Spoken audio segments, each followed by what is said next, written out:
আমাদের দাবি একটাই, সেগ্রিগেশন করা হোক।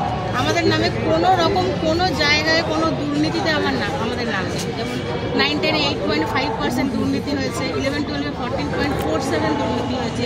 সিবিআই বাগ কমিটি কোনো জায়গাতে কোনো নাম নেই। সিবিআই অলরেডি ডিভিশন করে দিয়েছে কারা যোগ্য কারা অযোগ্য। আর হাইকোর্টের রায়ে পরিষ্কার বলা আছে কারা 12% সুদের মাইনেটা ফেরত দেবে। আমাদের বিরুদ্ধে কোনো রকম কোনো অভিযোগ নেই। আজকে আমরা ফিমেল টিচার্সরা, লেডিস টিচাররা পুরো রাত শুয়ে আছে নিজের বাচ্চাকে ঘরে রেখে। আমাদেরকে ভালো লাগছে? সবাই শুয়ে আছে, ছেলেরা স্যাররা আছেন, ম্যামরাও আছে। ম্যামরা তো মারা বাচ্চাদেরকে ছেড়ে দিয়ে, ছোটো ছোটো বাচ্চাদেরকে ছেড়ে দিয়ে এখানে পড়ে রয়েছে। অনেকে আপনারা কি চাইছেন এখন? সেগ্রিগেশন। আমাদের দাবি এটাই, যোগ্যদের আমাদের বিরুদ্ধে কোনো রকম কোনো অভিযোগ নেই। আমাদের সেগ্রিগেশন হয়েই আছে, সেগ্রিগেশন হয়েই আছে। 12% অলরেডি হয়ে 12% সুদে টাকাটা কাদেরকে ফেরত দিতে বলেছে হাইকোর্টের রায়। ওটা তো মানে সেলফ কন্ট্রাডিক্টরি রায়। ওখানে তো বলাই আছে যে কাদেরকে টাকাটা ফেরত দিতে হবে। তাহলে আমাদেরকে কেন বলির পাঠাটা বানানো হচ্ছে? আমাদের দোষটা কোথায়? নির্দোষরা কোথায় শাস্তি? আমাদের যোগ্য সম্বন্ধে আমাদের স্কুলে ফেরত পাঠায়। আমি মহুয়া গাঙ্গুলি। আর যেখানে আমি টিটাগড়। যেখানে সিবিআই অলরেডি বলে দিয়েছে কাদের এগেনস্টে অ্যালিগেশন আছে, তাদের লিস্ট দিয়ে দিয়েছে। এসএসসি লিস্ট দিয়ে দিয়েছে কাদের এগেনস্টে অ্যালিগেশন আছে। দ্যাটস মিনস সেগ্রিগেশন অলরেডি হয়ে গেছে। সিবিআই দিয়ে দিয়েছে, এসএসসি দিয়ে দিয়েছে। তারা অ্যাকসেপ্ট করছে দুর্নীতি হয়েছে এবং কাদের এগেনস্টে অ্যালিগেশন আছে তাদের নামটাও জমা করে গেছে।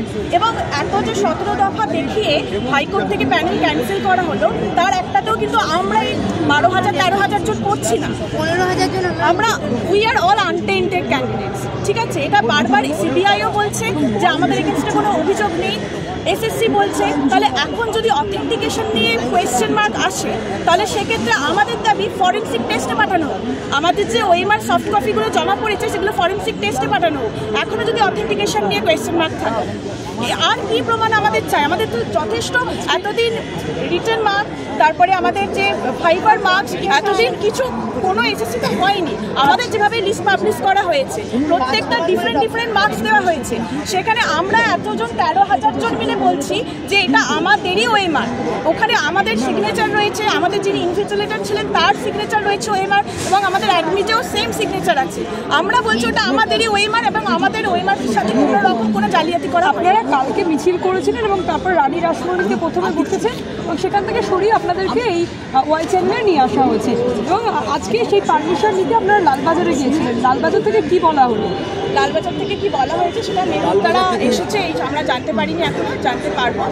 সেটা আমাদের এখনো কথা হয়নি। কিন্তু আমাদের যেটা মূল দাবি, যদি এত কিছু সেগ্রিগেশন হওয়ার পরেও যদি মহামান্য সুপ্রিম কোর্টের অথেন্টিকেশন নিয়ে কোয়েশ্চেন মার্ক থাকে, তাহলে এসএসসির উপর প্রেশারাইজ করা হোক যে যাদেরকে ওনারা যোগ্য বলছেন তাদের একটা এফিডেভিট দেওয়া হোক, যারা যোগ্য তাদের এফিডেভিট দেওয়া হোক। এবং আমরা বলছি যেটা ওটা আমাদেরই ওএমআর, সেটা তাহলে ফরেন্সিক টেস্টে পাঠানো হোক। প্যানেল বাতিল ইজ নট আ জাজমেন্ট না। প্যানেল বাতিল করলে কি করে জাজমেন্ট হবে? আমরা অন্য জব ছেড়ে এসেছি এখানে। আমরা যদি অযোগ্য হয় আমরা 2-3টে জব পেতাম না। আমরা অন্য জব রিজাইন করে এখানে জয়েন করেছি। বিধি নষ্ট। Thank you.